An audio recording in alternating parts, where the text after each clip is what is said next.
Mapagpalang araw po sa inyong lahat, Sir Ed Ella, sa mga ka-Ed Ella Vlogs.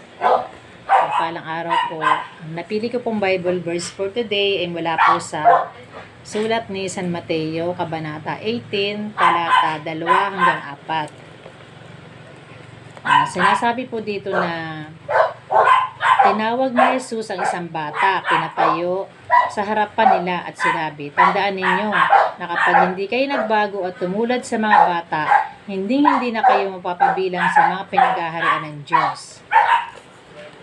Bakit ko po ito napili? Dahil po, ang ating pong Panginoong Jesus ay sobrang malapit po sa mga bata. Sa mga bata po siya naghahari.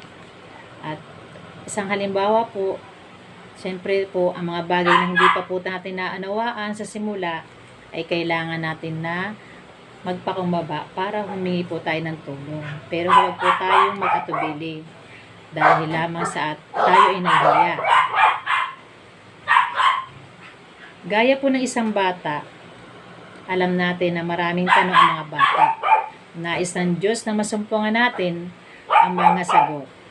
Kaya po, tayo po ay tumulad sa isang bata na mapagkumbaba at malapit sa Diyos. Maraming salamat po sa inyong pakikinig. God bless us all.